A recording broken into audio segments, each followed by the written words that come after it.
Sie schreiben einmal, wir leben in einer Gesellschaft von notorisch unglücklichen Menschen. Wie kommen Sie zu dieser eigentlich ungeheuren Aussage?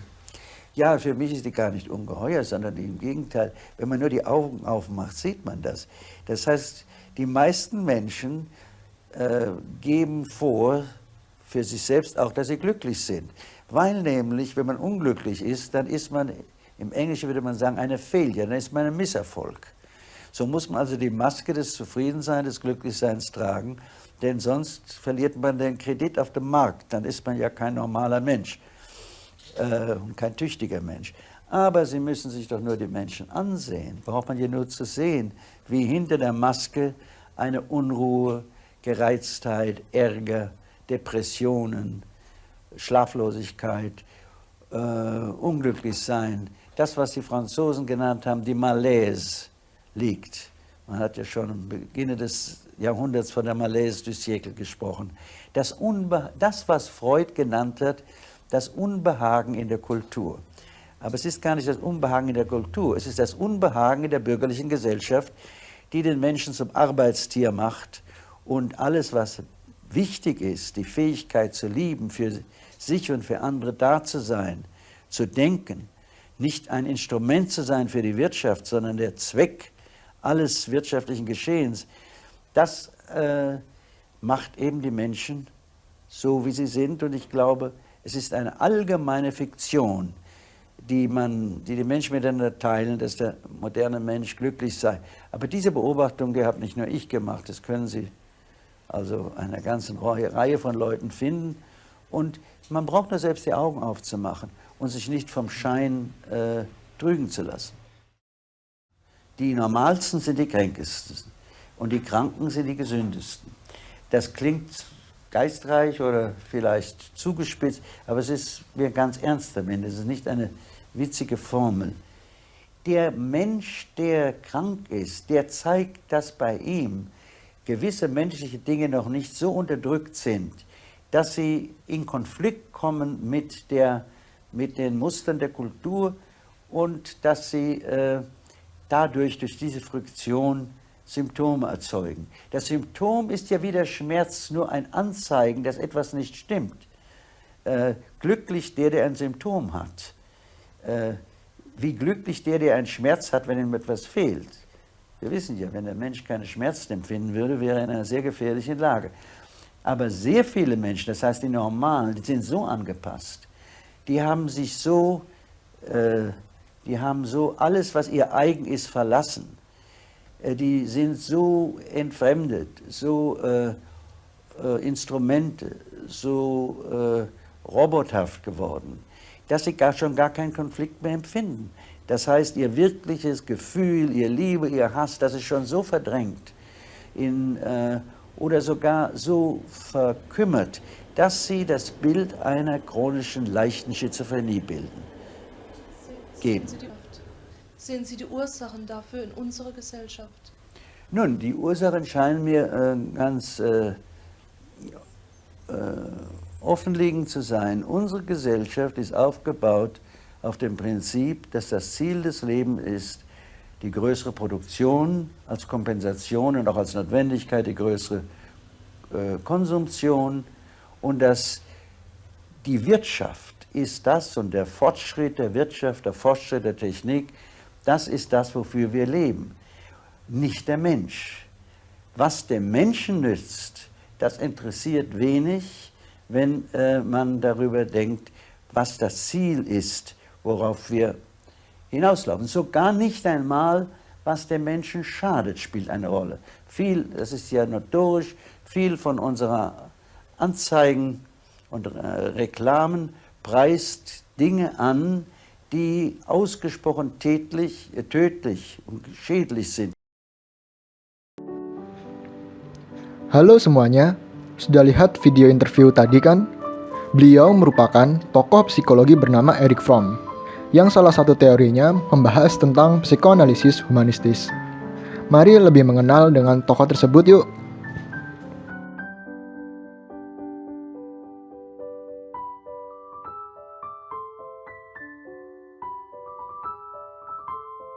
Beliau merupakan anak tunggal dari pasangan yang bernama Naphtali Fromm, yaitu ayahnya, dan ibunya Rosa Krauss Fromm.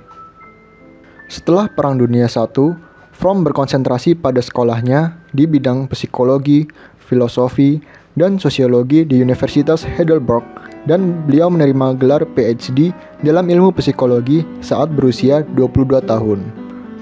Dari tahun 1925 hingga 1930, Fromm mempelajari psikoanalisis di Munich, lalu di Frankfurt, dan akhirnya di Berlin Psychoanalytic Institute, di mana Fromm dianalisis oleh Hans Sach, yaitu seseorang murid didikan dari Freud. Pada tahun 1933, Fromm menerima undangan untuk mengajar kuliah di Chicago Psychoanalytic Institute. Pada tahun berikutnya, ia pun berhijrah ke Amerika Serikat dan membuka praktik pribadi di New York. Selanjutnya, pada tahun 1944, Fromm menikahi Hendy Gurlian, dan tahun 1951 mereka memutuskan untuk pindah ke Meksiko karena penyakit istrinya. Di Meksiko, Fromm mulai bekerja di National Autonomous University di Mexico City dan mendirikan departemen psikoanalisis di sekolah kedokteran. Setelah istrinya meninggal pada tahun 1952, Fromm memegang berbagai posisi di bidang akademik, yaitu menjadi profesor psikologi di Michigan State University dari tahun 1957 hingga 1961 dan menjadi asisten profesor psikologi di New York University dari tahun 1962 hingga 1970. Di Meksiko, Fromm bertemu dengan Anish Freeman dan menikah pada tahun 1953. Pada tahun 1968, Fromm menderita serangan jantung yang akut dan terpaksa mengurangi kesibukannya. Hingga pada tahun 1974, Fromm bersama istrinya pindah ke Muro Alto, Swiss, dan ia meninggal pada tanggal 18 Maret 1980, tepat di umurnya yang ke-80 tahun. Fromm mengemukakan pendapat bahwa manusia memiliki kemampuan bernalar sehingga melahirkan dilema. Terpisahnya manusia dari alam telah menghasilkan perasaan kesepian atau loneliness, keterasingan atau isolation, dan kondisi kecemasan dasar atau basic anxiety. Manusia berusaha menyelesaikan dikotomi dasar yang tidak ada jalan keluarnya, yang disebut Fromm sebagai dikotomi eksistensial. Manusia tidak dapat menghapuskan dikotomi eksistensial, manusia hanya bisa bereaksi pada hal tersebut. Ada beberapa dikotomi menurut Fromm, yaitu yang pertama, hidup dan mati. Manusia bernalar bahwa manusia memiliki kehidupan yang berakhir dengan kematian.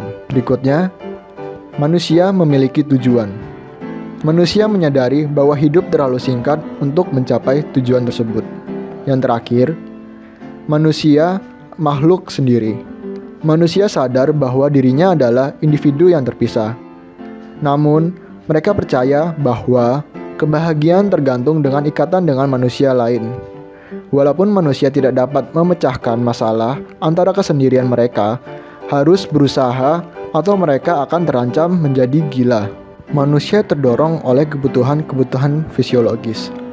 Akan tetapi, mereka tidak akan pernah menyelesaikan dilema mereka. Hanya kebutuhan manusia khusus yang bisa mendorong manusia menuju ikatan kembali dengan dunia alam, yaitu bisa disebut dengan human needs. Kebutuhan-kebutuhan eksistensial telah muncul saat evolusi budaya manusia, tumbuh dari usaha mereka untuk menemukan jawaban atas keberadaan mereka, dan untuk menghindari ketidakwarasan. Berikut adalah kebutuhan-kebutuhan manusia menurut Erich Fromm. Kebutuhan yang pertama adalah keterhubungan atau relatedness. Maksudnya adalah kebutuhan manusia untuk mengatasi perasaan kesendirian dan terisolasi dari alam dan dari dirinya sendiri. Selain itu, keterhubungan bermaksud untuk bergabung dengan makhluk lain yang dicintai, untuk menjadi bagian dari sesuatu. Fromm menyatakan 3 cara dasar bagi manusia untuk terhubung dengan dunia. Yang pertama dengan kepasrahan, kedua dengan kekuasaan, dan yang ketiga dengan cinta. Keunggulan atau transcendence. Menurut Freud, keunggulan didefinisikan sebagai dorongan untuk melampaui keberadaan yang pasif dan kebetulan menuju alam penuh makna dan kebebasan. Keunggulan dapat dicari melalui pendekatan positif, yaitu dengan cara mendorong manusia menjadi kreatif dan negatif mengarah ke arah agresi. Selanjutnya ada keberakaran atau rootedness, yaitu kebutuhan untuk berakar atau merasa berpulang kembali di dunia. Ketika manusia berevolusi, sebagai spesies yang terpisah, mereka kehilangan rumah mereka dalam dunia atau alam. Keberakaran dapat dicari dengan cara produktif dan non-produktif.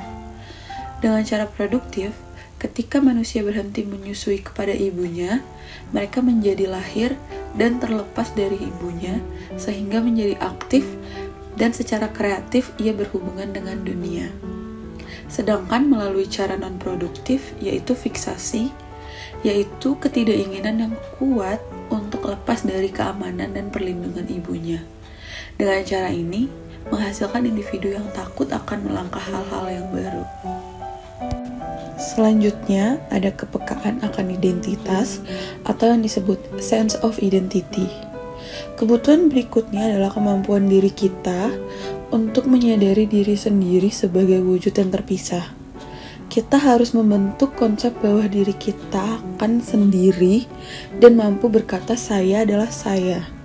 Tanpa kepekaan identitas, manusia tidak dapat mempertahankan kewarasan mereka, dan ancaman ini mendorong mereka untuk melakukan segala hal untuk mendapatkan kepekaan atas identitas.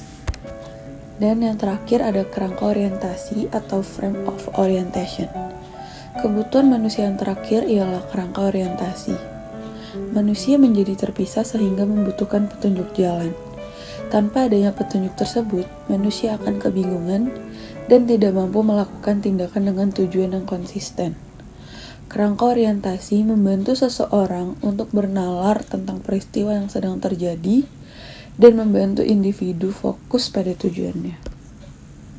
Beban kebebasan. Manusia terpisahkan dengan alam, namun mereka tetap menjadi bagian dengan alam. Dengan kebebasan, mereka tidak lagi terikat secara geografis, kasta sosial, maupun tingkatan dalam suatu pekerjaan. Namun, dalam tingkatan sosial, kebebasan ini menimbulkan beban yang menciptakan kecemasan dasar atau yang disebut basic anxiety, yaitu perasaan kesendirian di dunia. Oleh karena itu, kecemasan dasar menimbulkan rasa keterasingan dan kesendirian yang menakutkan.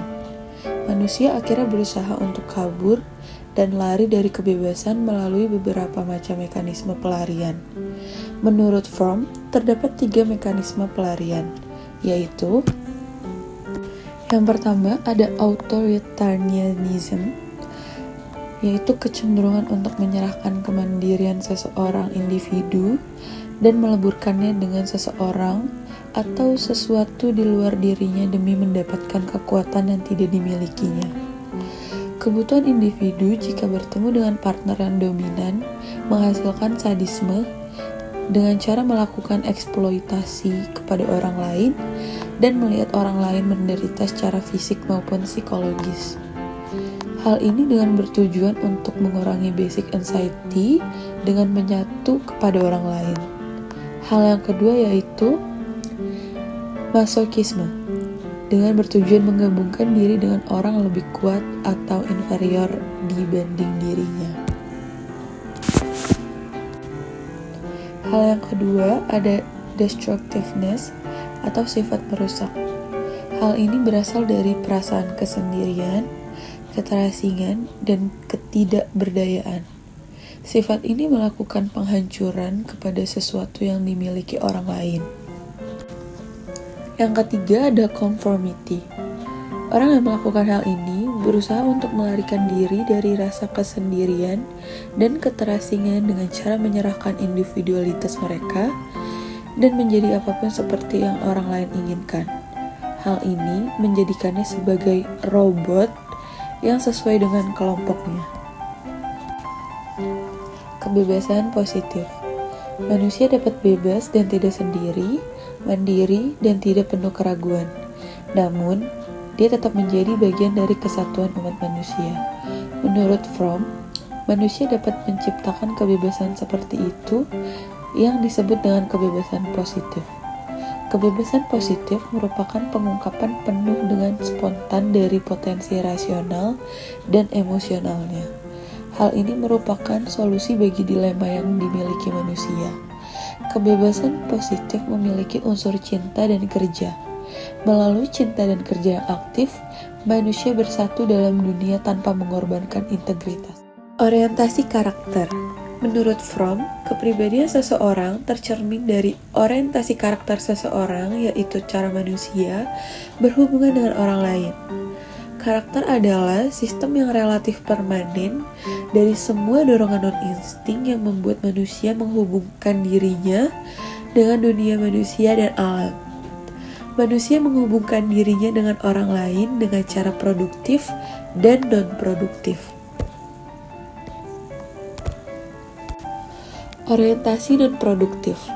Fromm menggunakan istilah non-produktif untuk menjelaskan cara-cara yang gagal untuk menggerakkan manusia menjadi lebih dekat dengan kebebasan positif. Tidak semua orientasi non-produktif adalah hal negatif.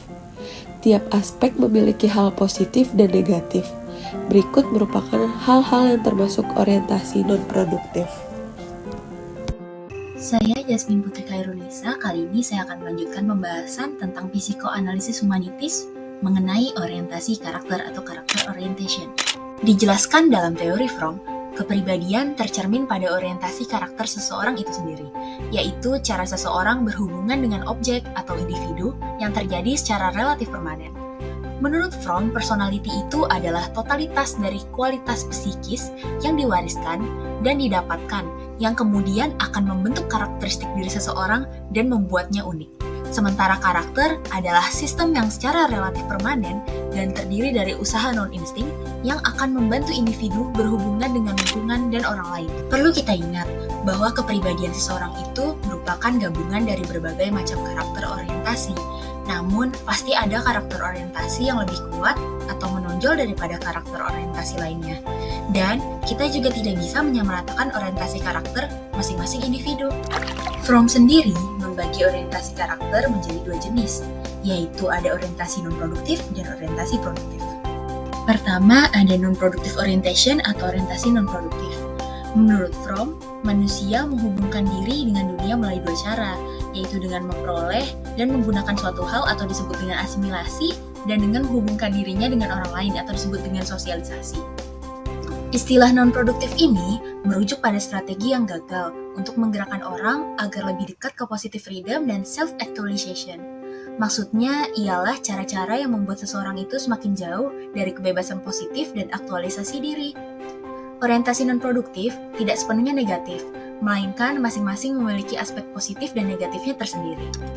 Orientasi non-produktif terdiri dari 4 orientasi karakter, yaitu ada reseptif, eksploitatif, menimbun, dan memasarkan. Pertama, ada reseptif karakter.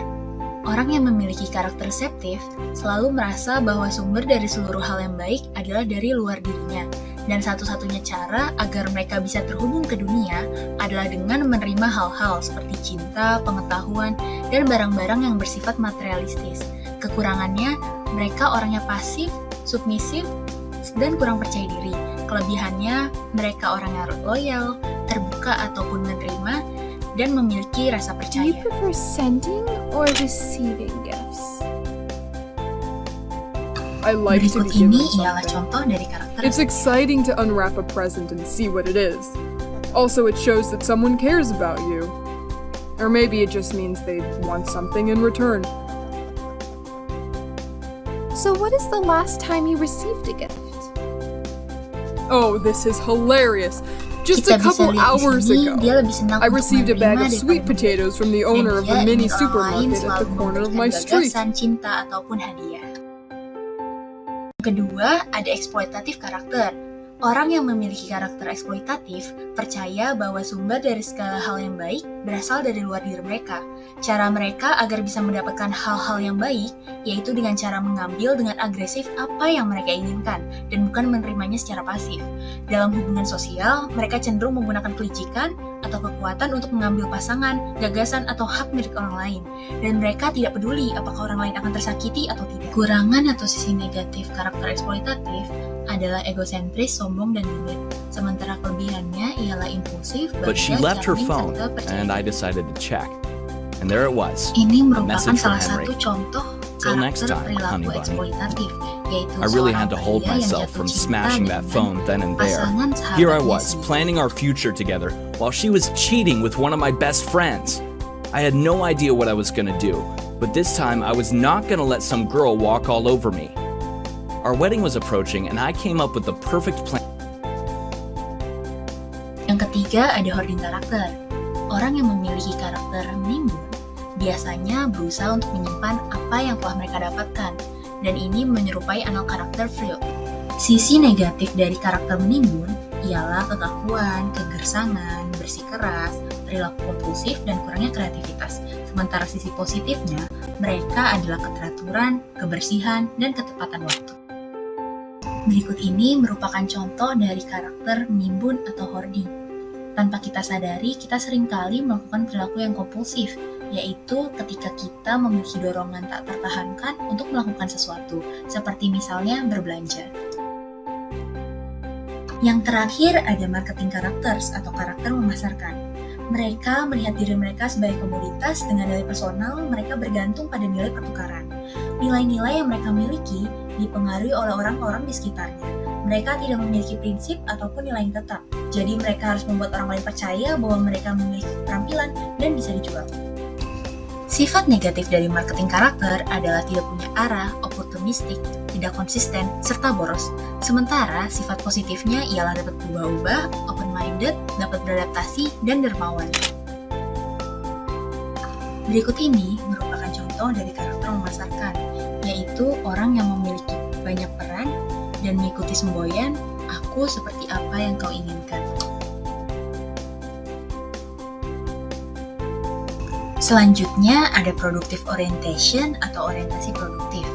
Berbeda dengan orientasi non-produktif, orientasi produktif ini memiliki 3 dimensi produktivitas untuk mengatasi human dilemma, yaitu ada working, loving, dan reasoning, bekerja, mencintai, dan bernalar.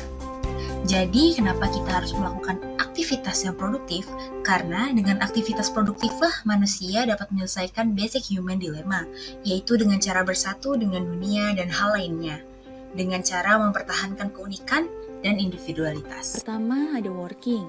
Working dilakukan bukan hanya untuk mendapatkan gaji atau memenuhi kewajiban, namun juga memberikan nilai pada pekerjaan sebagai sesuatu untuk ekspresi diri kreatif atau creative self-expression dan menghasilkan sesuatu untuk keperluan hidup. Selanjutnya ada loving. Produktif love dikarakteristikkan dengan 4 kualitas cinta, yaitu rasa peduli, tanggung jawab, rasa hormat, dan pengetahuan, dan juga memiliki biophilia atau rasa cinta yang penuh semangat untuk semua yang hidup tanpa adanya pemaksaan. Fromm juga percaya bahwa self-love comes first. Yang terakhir ada reasoning. Productive thinking dimotivasi oleh ketertarikan untuk peduli pada orang lain ataupun objek lain. Mereka melihat orang lain apa adanya, bukan yang mereka harapkan, dan mereka melihat diri mereka apa adanya dan tidak butuh delusi diri. Personality disorders atau gangguan kepribadian adalah individu yang tidak sehat mental atau psikopatologis atau neurotik yang gagal untuk mengatasi human dilemma melalui cinta, pekerjaan, dan penalaran yang produktif. Gangguan kepribadian menurut Fromm ialah orang-orang yang tergantung secara psikologis, tidak mampu mencintai, dan gagal mencapai kesatuan dengan yang lainnya. Menurutnya ada 3 gangguan kepribadian yang serius, yaitu nekrofilia, manglia narsism, dan institusi simbiosis. Yang pertama ada nektrofilia. Nektrofilia adalah orientasi karakter alternatif dari biofilia, yaitu tertarik dengan hal yang berbau kematian. Dicerminkan dari gaya hidupnya, orang-orang ini biasanya benci kemanusiaan. Mereka rasis, suka membuli, senang kehancuran, destruksi, dan senang ketika menghancurkan kehidupan orang lain. Fromm menggunakan nektrofilia untuk merujuk pada ketertarikan apapun terhadap kematian. Yang kedua ada malignant narsism. Narsisme berat mengganggu persepsi realitas individu sehingga apapun yang dimiliki oleh orang narsistik dinilai tinggi dan segala yang dimiliki oleh orang lain tidak punya nilai sama sekali. Sifat ini memiliki tuntutan neurotik, yaitu rasa berharga yang bergantung pada image mereka masing-masing dan biasanya berakibat depresi. Dan berakibat hypochondriasis atau atensi obsesif terhadap kesehatan sendiri, dan moral hypochondriasis, yakni rasa bersalah mengenai masa lalu. Yang terakhir ada incestus symbiosis atau simbiosis incest, adalah ketergantungan ekstrim terhadap ibu sendiri atau pengganti ibu, dan merupakan bentuk yang berlebihan dari mother fixation. Pada incestus symbiosis, orang-orang tidak dapat dipisahkan dari host person, yaitu kepribadian menjadi satu dengan orang lain, dan identitas individunya hilang, biasanya berupa keluarga, bisnis, tempat ibadah, ataupun suatu negara. Nah, di sini itu ada contoh gambar perbandingan antara sindrom pembusukan dan pertumbuhan, yaitu nekrofilia, narsisme, dan simbiosis incest yang bersatu dalam sindrom pembusukan, dan ada biofilia, cinta, dan kebebasan positif yang bersatu dalam sindrom pertumbuhan. Sebagian orang memiliki perkembangan rata-rata dan tidak didorong oleh sindrom pembusukan maupun sindrom pertumbuhan. Psikoterapi. Fromm lebih mementingkan aspek interpersonal dalam terapi dan percaya bahwa tujuan terapi adalah untuk memahami diri pasien. Pasien biasanya datang ke terapi sebenarnya hanya untuk mencari human needs dasar mereka, yaitu relatedness, sama diri sendiri, sikapnya nggak konsisten, kadang marah-marah, kadang baik, selalu ikut-ikutan orang di sekitar lo. Dan di sisi lain, lo juga selalu ngerasa kesepian dan pasien nggak sebagai seseorang dengan human needs yang sama dengan orang lain. Karakter sosial sebuah desa di Meksiko. Metode investigasi Fromm mengumpulkan data mengenai kepribadian manusia melalui banyak sumber, termasuk psikoterapi, antropologi budaya, dan sejarah kejiwaan. Dimulai pada akhir 1950-an dan berkembang sampai pertengahan 1960-an, Fromm dan teman-temannya melakukan penelitian sosial di sebuah desa di Chichonchua, Meksiko. Tim ini berhasil mewawancarai setiap orang dewasa dan sebagian anak-anak. Total warga yang diwawancarai ada 162 kepala keluarga dan 800 penduduk. Yang mereka dapatkan dari hasil penelitian itu adalah mereka egois, curiga akan motif satu sama lain, pesimis terhadap masa depan, dan bersikap fatalis. Sebagian juga tunduk pada proses terhadap diri sendiri. Walaupun mereka memiliki potensi untuk pemberontakan dan revolusi, mereka merasa inferior terhadap orang-orang kota yang... Secara umum, Fromm dan Malkobi melaporkan pemiripan yang luar biasa antara orientasi karakter sebuah desa di Meksiko ini dan orientasi teoritis yang dinyatakan Fromm beberapa tahun sebelumnya. Studi antropologis ini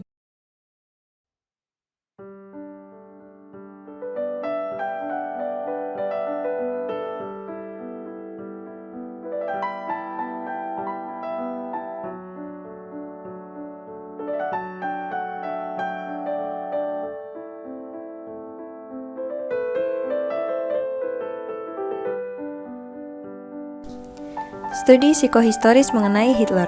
Fromm menganggap Hitler sebagai contoh manusia dengan sindrom pembusukan yang paling jelas di dunia. Hitler memiliki kombinasi nekrofilia, narsisme berat, dan simbiosis incest. Hitler menunjukkan ketiga gangguan patologis. Ia sangat tertarik akan kematian dan kehancuran, terfokus secara sempit pada minat diri sendiri dan digerakkan oleh pengabdian bersifat incest pada ras Jerman, serta berdedikasi secara fanatik untuk mencegah darah ras tersebut dikotori oleh Yahudi atau non-Arya lainnya. Narsismenya menyalakan hasrat berapi-api akan kehebatan menjadi artis atau arsitek. Namun, kenyataan membawanya pada kegagalan demi kegagalan dalam bidang ini.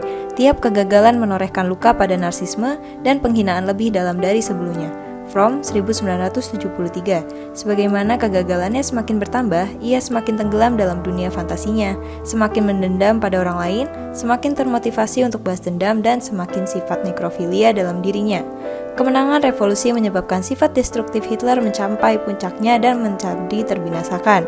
Fromm menyatakan bahwa orang-orang tidak melihat Hitler sebagai seseorang yang tidak manusiawi, menyimpulkan psikohistoris Hitler dengan kata-kata berikut ini. Analisis manapun yang merubah gambaran Hitler dengan menutupinya dengan kemanusiaan hanya akan meningkatkan kecenderungan orang-orang yang terbutakan dari calon-calon Hitler yang baru, kecuali mereka memiliki tanduk.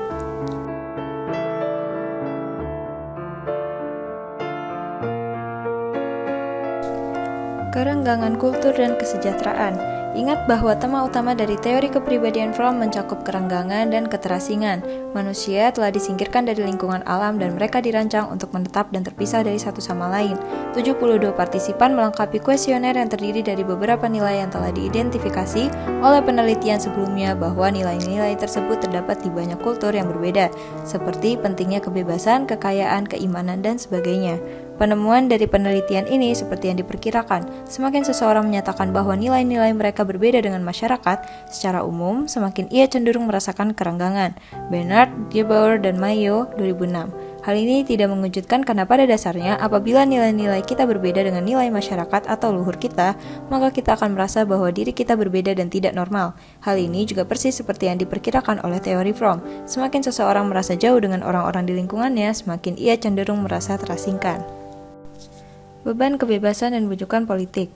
Bagi psikolog kepribadian, salah satu aspek menarik dari kekayaan politik adalah untuk mengukur bagaimana manusia mengembangkan bujukan politik yang mereka lakukan dan apakah kepribadian dapat memperkirakan jenis partai politik yang akan menarik bagi tiap individu. Fromm 1941. Jack dan Jane Block 2006 melakukan penelitian longitudinal di mana mereka mengukur kepribadian sekelompok murid taman kanak-kanak. Hampir 20 tahun kemudian, mereka melanjutkan penelitian dengan partisipan-partisipan ini. Banyak di antara mereka yang sedang atau sudah lulus kuliah, kemudian menanyakan keyakinan politik mereka. Penelitian ini tidak hanya menunjukkan bagaimana manusia tumbuh untuk mengatasi beban kebebasan dengan cara berbeda, meminjam kata-kata Fromm, namun juga menunjukkan betapa kuatnya kepribadian mampu memperkirakan bahkan ketika kepribadian diukur saat usia masih sangat muda. Kritik terhadap Fromm. Erich Fromm mungkin salah satu penulis esai paling cerdas dari semua teoritikus kepribadian. Sebagaimana teoritikus teori psikodinamika lainnya, Fromm cenderung menggunakan pendekatan global untuk konstruksi teori, menegaskan bentuk abstrak yang tinggi dan megah yang lebih bersifat filosofis ketimbang ilmiah. Pemahamannya akan sifat manusia disambut gembira oleh banyak orang, terbukti dengan popularitas buku-bukunya. Paul Rosen tahun 1996 menyatakan bahwa seseorang tidak dianggap terdidik bila ia tidak membaca tulisan Fromm, yaitu Escape from Freedom yang ditulis secara fasih.